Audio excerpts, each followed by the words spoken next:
Welcome to the Veridion Briefing. I am Sloan Mercer with the Veridion Group, a private intelligence and security consultancy. This is a special edition, and today we are going to address a question that gets asked constantly in defense commentary, but almost never answered correctly. Why does Russia not have a stealth bomber? The United States has operated the B-2 Spirit since 1997 and is now fielding the B-21 Raider. China is developing the H-20.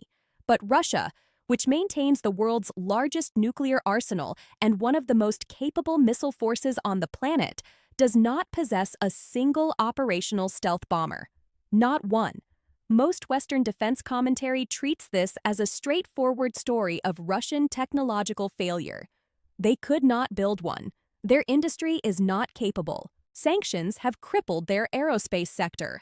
And there is truth in all of that. But it is not the complete picture, and understanding the complete picture matters enormously for defense planning, threat assessment, and strategic analysis. Because the reality is that Russia's lack of a stealth bomber is not entirely a failure. It is partly a strategic choice, and that choice reveals something important about how Russia thinks about air warfare that most Western analysts either miss or deliberately ignore because it complicates the narrative. Let me start with what Russia actually has, because the baseline matters before we can discuss what is missing. Russia's strategic aviation capability centers on two platforms. The Tu-160, which NATO designates the Blackjack, and the Tu-95MS, which NATO designates the Bear. The Tu-160 is a supersonic variable geometry strategic bomber. It is the largest and heaviest combat aircraft ever built, capable of carrying 12 long-range cruise missiles in 2 internal rotary launchers, 6 per bay.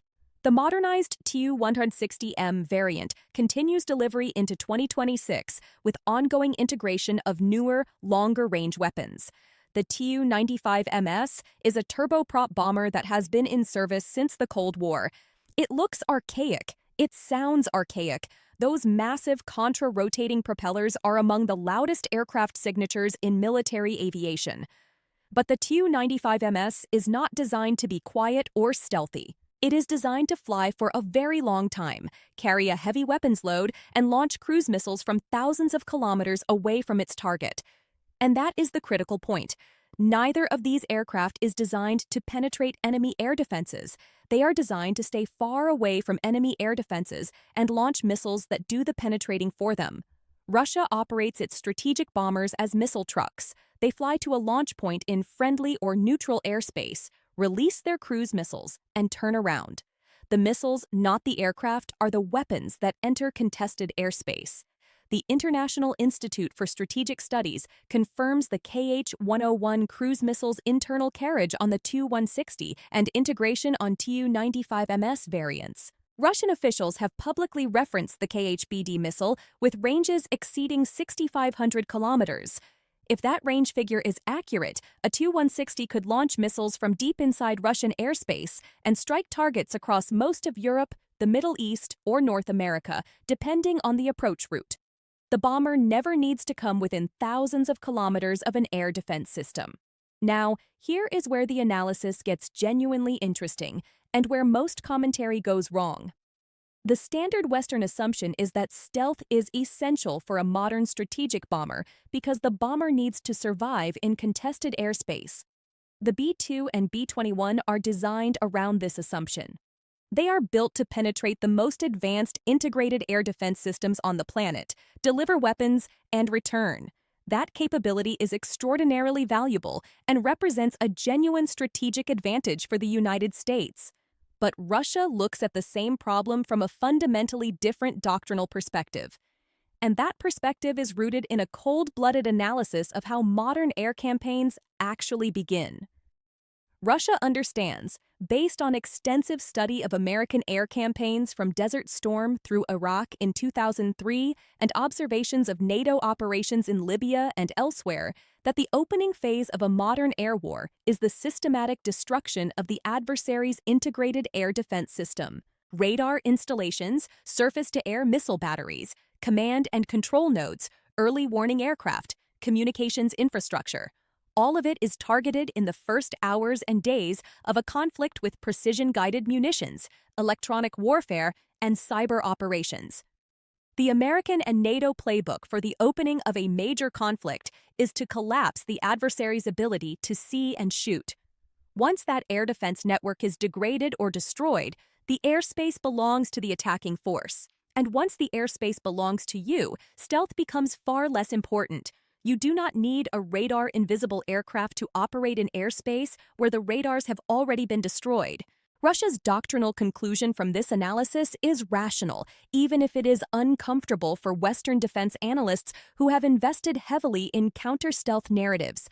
If the first phase of any major conflict with a peer adversary will involve the systematic destruction of air defense infrastructure, then investing tens of billions of dollars in advanced stealth technology for a bomber fleet may not represent the optimal use of limited defense resources.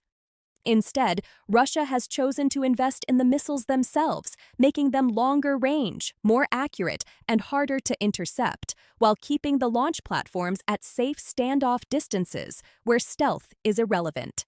And there is another dimension to this calculus that almost never appears in public defense commentary, but that any serious strategic analyst understands.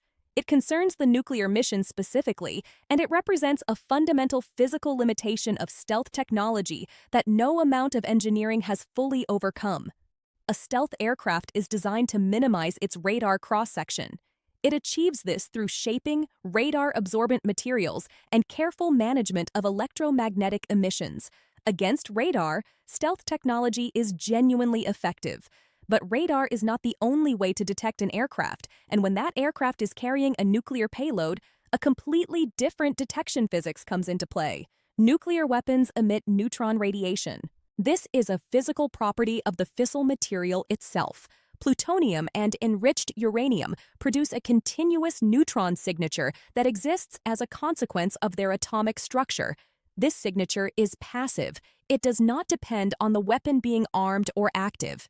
It is simply there, radiating outward from the weapon as long as the fissile material exists. If a stealth aircraft carrying a nuclear payload is not adequately shielded against neutron emissions, that neutron signature can be detected by sufficiently sensitive instruments. Neutron detection technology exists and has been deployed in various forms for nuclear security, border monitoring, and arms verification purposes. The physics are well understood. Neutrons penetrate most conventional materials, including the composite structures and radar-absorbent coatings that make an aircraft stealthy to radar. This creates a paradox for stealth bomber design in the nuclear delivery role. You can make the aircraft invisible to radar, but if it is carrying a nuclear weapon, the weapon itself may betray the aircraft's presence through an entirely separate detection modality that stealth shaping does nothing to address. Adequate neutron shielding is possible but involves significant weight and design penalties. Materials that attenuate neutron radiation, such as hydrogen-rich compounds, borated polyethylene, or water-based shielding, add mass and volume to an aircraft that is already optimizing every gram for stealth performance and range. The engineering trade-offs between effective neutron shielding and the aerodynamic, weight, and signature requirements of a stealth bomber are non-trivial. Every pound of shielding is a pound that cannot be fuel or payload. Russia is almost certainly aware of this physics problem, and it factors into the strategic calculation.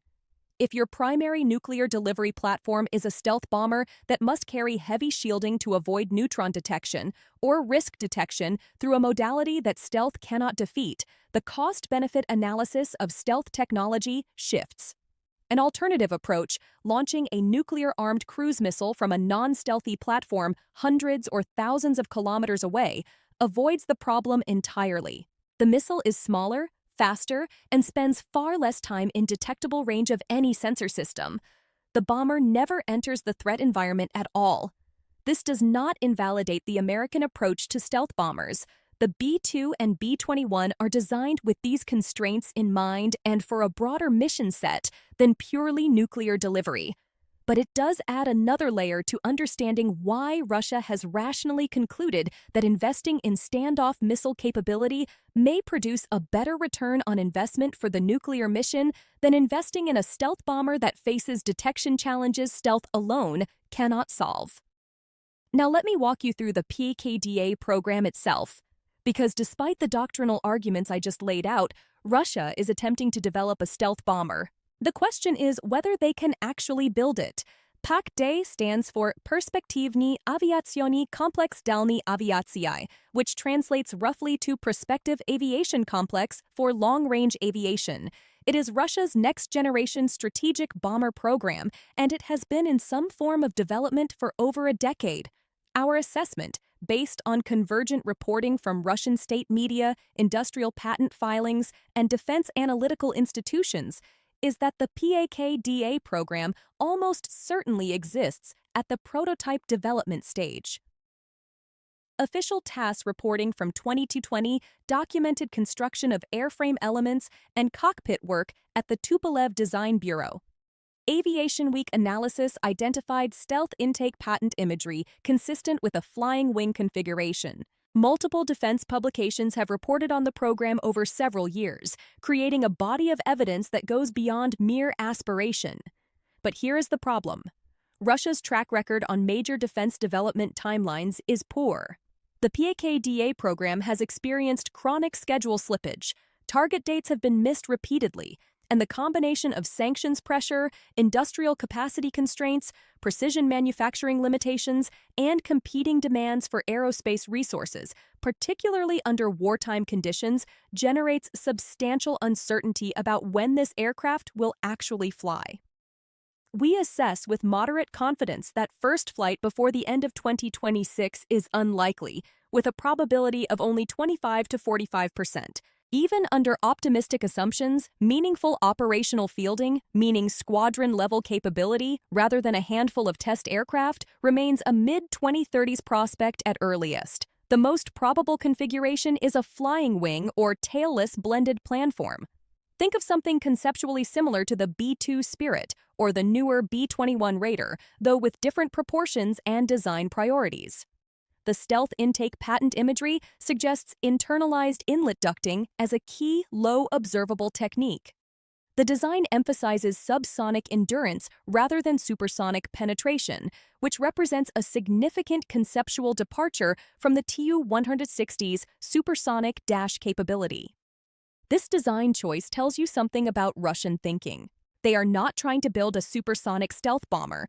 They are trying to build a slow, long-endurance, low-observable platform that can carry a heavy internal weapons load and survive long enough to reach a missile launch point even in a partially contested environment. It is a compromise between the full stealth penetrator concept and the pure standoff missile truck concept.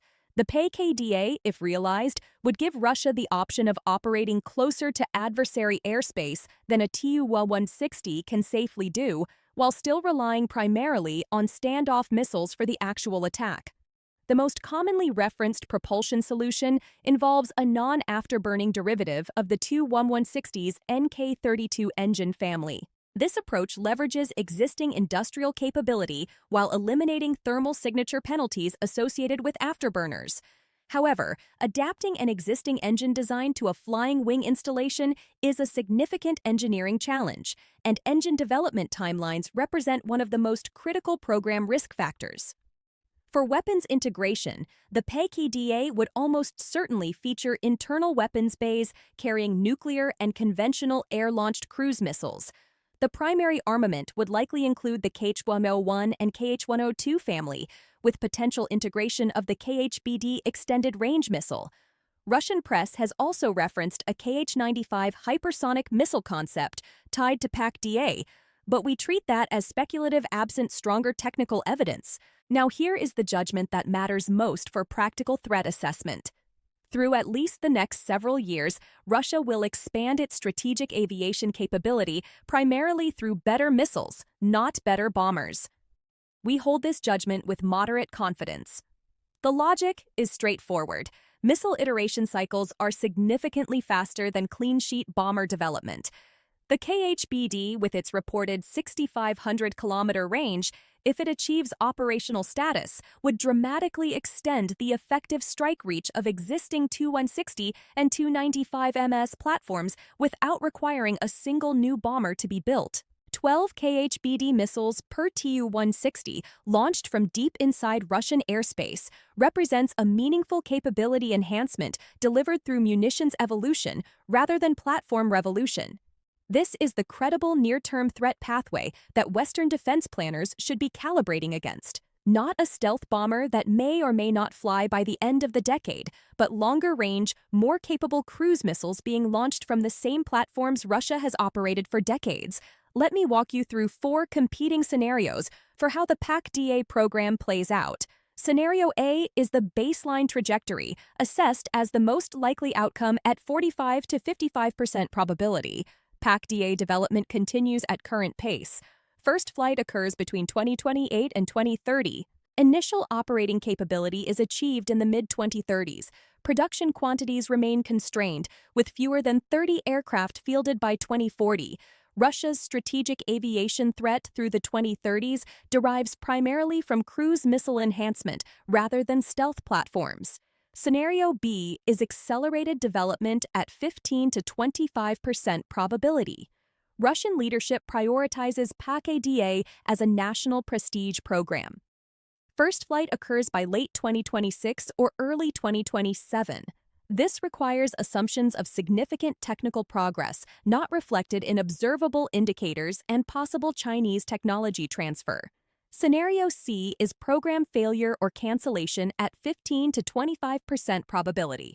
PAC-DA encounters insurmountable obstacles. Russia refocuses entirely on legacy modernization and cruise missiles. This becomes more probable under extended sanctions or major subsystem failures. Scenario D is surprise capability revelation at only 5 to 10% probability. Russia has developed a stealth bomber with far greater operational security than assessed. While unlikely, the high-impact nature of this outcome warrants monitoring of specific indicators. Now let me address what we do not know. We do not know the precise development phase or milestone status.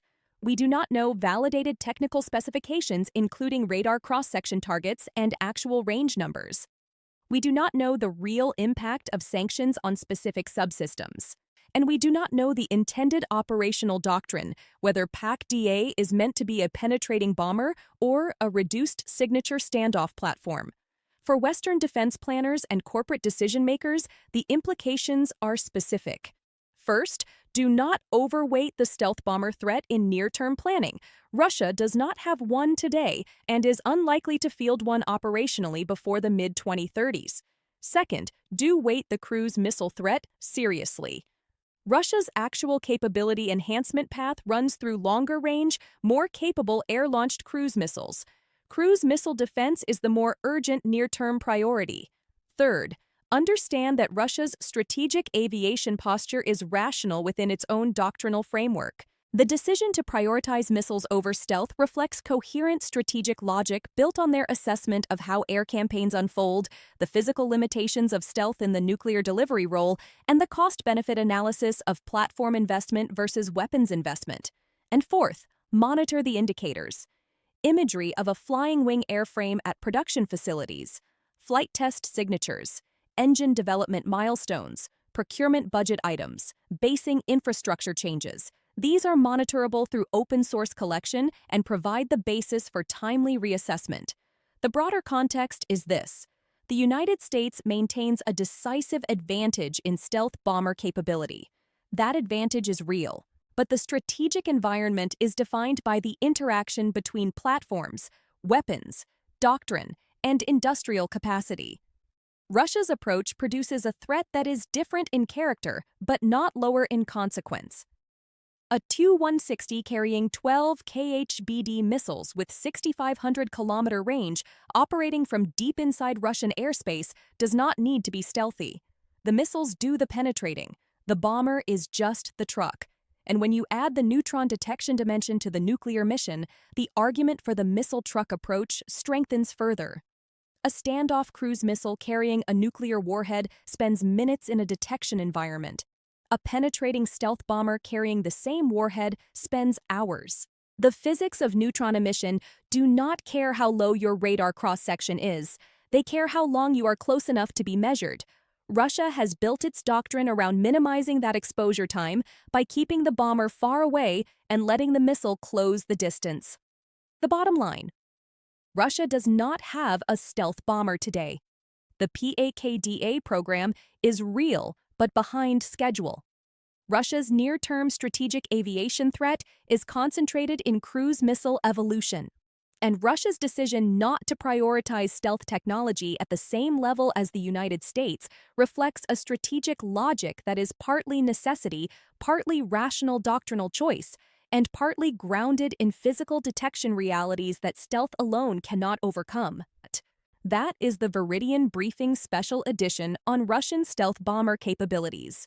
The full analytical product with complete sourcing, the scenario matrix, technical profile analysis, and all supporting intelligence is available through the Veridion Group.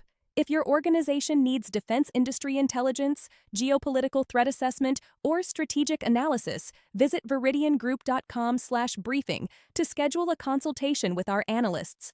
I am Sloan Mercer with the Veridion Group. Stay informed, stay prepared. I will see you next week.